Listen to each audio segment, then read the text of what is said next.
নমস্কাৰ। এই মুহূৰ্তত দিব বিচাৰিছোঁ ডাঙৰ খবৰ। এই মুহূৰ্তত এবাৰ সংবাদমেল পাৰি বিজেপি চৰকাৰক তীব্ৰ আক্ৰমণ কৰিছে বিশিষ্ট বুদ্ধিজীৱী ডক্টৰ হীৰেণ গোহাঁই। হীৰেণ গোহাঁইৰ তৰফৰ পৰা কোৱা হৈছে যে দুৰ্নীতিৰ বিৰুদ্ধে কথা কোৱা বিজেপি চৰকাৰৰ ৰন্ধে ৰন্ধে দুৰ্নীতি সোমাই আছে। কেৱল ইমানেই নহয়, ইয়াৰ সমান্তৰালভাৱে কেইবাটাও বিস্ফোৰক মন্তব্য কৰিছে বিশিষ্ট বুদ্ধিজীৱীগৰাকীয়ে। কি কৈছিল হীৰেণ গোহাঁই মুহূৰ্তত শুনোৱাৰ চেষ্টা কৰিম।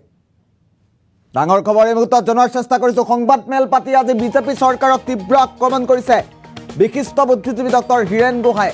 কা সন্দৰ্ভতো কেইবাটাও বিস্ফোৰক মন্তব্য কৰিছে বুদ্ধিজীৱীগৰাকীয়ে। দিল্লীৰ কৃষক সমাজে যদি পাৰে অসমৰ ৰাইজে কিয় নোৱাৰে, মন্তব্য কৰিছে হীৰেণ গোহাঁই। আকৌ ৰাজ্যত আৰম্ভ হ'ব কা বিৰোধী আন্দোলন, ইয়াৰ হীৰেণ গোহাঁইৰ তৰফৰ পৰা মন্তব্য কৰা হৈছে। শীঘ্ৰে অসমৰ বিভিন্ন প্ৰান্তৰ পৰা আৰম্ভ হ'ব আন্দোলন। যুক্তি বিৰোধী আইনৰ বিৰুদ্ধে ৰাইজে মাত মাতিবই লাগিব বুলি মন্তব্য কৰিছে। দিল্লীৰ কৃষক আন্দোলনৰ দোহাই দিও মন্তব্য কৰিছে। আন্দোলনে অসমৰ ক্ষতি কৰিব বুলি কোৱা মন্তব্যটো এটা তুলুঙা মন্তব্য বুলি কৈছে বুদ্ধিজীৱীগৰাকীয়ে। আৰু দুৰ্নীতি বিৰোধীৰ কথা কোৱা চৰকাৰৰ ৰন্ধে ৰন্ধে সোমাই আছে দুৰ্নীতি। দিল্লীৰ কৃষক আন্দোলনৰ দোহাই দি অসমত পুনৰ কা আন্দোলনৰ হুংকাৰ প্ৰদান কৰিছে বুদ্ধিজীৱীগৰাকীয়ে। আৰু সংবাদমেল পাতি আজিৰ দিনটোত কি মন্তব্য কৰিছিল হীৰেণ গোহাঁই আমি পৰৱৰ্তী পৰ্যায়ত শুনাম। কিন্তু তাৰ পূৰ্বে এই মুহূৰ্তত এটা ডাঙৰ খবৰ জনোৱাৰ চেষ্টা কৰিছোঁ। কা সন্দৰ্ভতো কেইবাটাও বিস্ফোৰক মন্তব্য কৰিছে হীৰেণ গোহাঁই। হীৰেণ গোহাঁই আজি সংবাদমেল পাতি বিজেপি চৰকাৰক এক প্ৰকাৰ আক্ৰমণৰ লক্ষ্য হিচাপে বাছি লৈছে। কেইবাটাও তীব্ৰ আক্ৰমণ কৰিছে। কি কি বিস্ফোৰক মন্তব্য কৰিছিল এই মুহূৰ্তত শুনোৱাৰ চেষ্টা কৰিম। এইটো এটা মানে এইটোৱে অশান্তি বা আমি কা বিৰোধী আন্দোলন আকৌ আৰম্ভ কৰাৰ কথা ভাবিছোঁ। অতি শীঘ্ৰে অসমৰ বিভিন্ন প্ৰান্তত এই আন্দোলন পুনৰ আৰম্ভ কৰাৰ কথা ভবা হৈছে। এই সময়তে অৱশ্যে কিছুমান বিৰুদ্ধ মতৰ প্ৰচাৰো চলিছে যে কা আইনখন হৈ গ'ল অলৰেডি, এতিয়া ৰুল ফ্ৰেম কৰিবলৈ বাকী আছে। আৰু কিছুমানে কৈছে আন্দোলন কৰি কি হ'ব,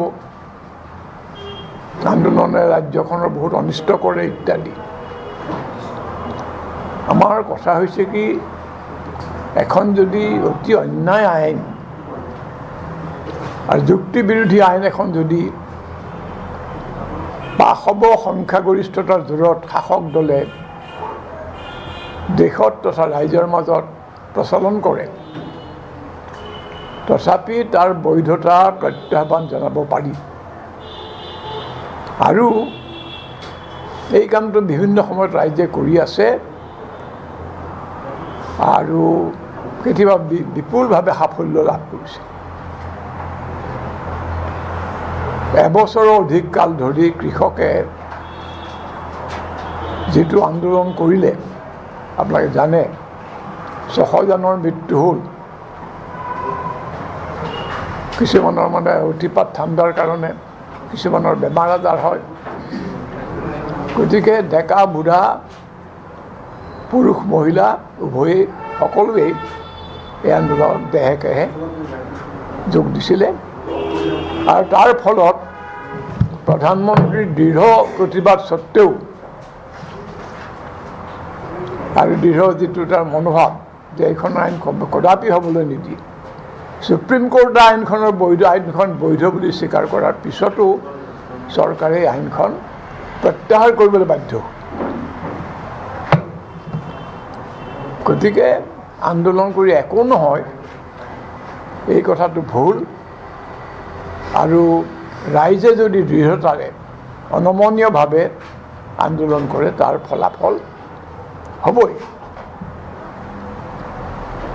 আৰু দ্বিতীয় কথা যে আন্দোলনে দেশৰ ৰাজ্যৰ অনিষ্ট কৰিব, এটা বিশৃংখলাৰ পৰিৱেশ সৃষ্টি কৰিব। এতিয়ানো কি শৃংখলা আছে মই দেশত বুজি নাপাওঁ। আইন শৃংখলা উলংঘনৰ বিভিন্ন বাতৰি কাগজত সদায় ওলাই আছে। দুৰ্নীতিৰ বিৰুদ্ধে কথা কোৱা চৰকাৰৰ ৰন্ধে ৰন্ধে দুৰ্নীতিৰ প্ৰমাণ বাতৰি কাকত ওলাই আছে। সেইবিলাকৰ কোনো তদন্ত নহয়, সেইবিলাকৰ কোনো বিচাৰ নহয়। আৰু এনে অৱস্থাত চৰকাৰে এফালে যধে মধে টকাবোৰ অপব্যয় কৰিছে, যধে মধে ইমান উপহাৰ দিয়া হৈছে, ইমান পুৰস্কাৰ দিয়া হৈছে, কোনো অৰ্থ নাই। সভা সমিতি এইবিলাক বিস্তৰ টকা খৰচ কৰিছে, কেবিনেট বিভিন্ন ঠাইত বহোৱাৰ কাৰণেও বহুত টকা খৰচ হৈছে, কোটি কোটি টকা। অথচ অতি দৰকাৰী কাম, চৰকাৰী কামৰ দৰকাৰী আৰু জনগণৰ কাৰণে অতি গুৰুত্বপূৰ্ণ কাম কিছুমান চৰকাৰে অৱহেলা কৰিছে টকাৰ অভাৱ বুলি। এইবোৰ যি স্ববিৰোধী কাণ্ড, এইবোৰে আচলতে আমাৰ ৰাজ্যখনৰ বহুত অনিষ্ট কৰি আছে। সেইফালে মন নিদি পেলাই এটা ন্যায়সংগত আন্দোলনো তেওঁলোকে যদি কয় যে এইটো এটা এইটোৱে অশান্তি বা গণ্ডগোলৰ সৃষ্টি কৰিব, ৰাজ্যখনৰ ক্ষতি কৰিব, এইবোৰ অত্যন্ত অসাৰুৱা টুলুঙা কথা বুলি মোৰ ধাৰণা হয়। এতিয়া মোৰ লিখিত ভাষণটো পাঠ কৰিম এই সম্পৰ্কে।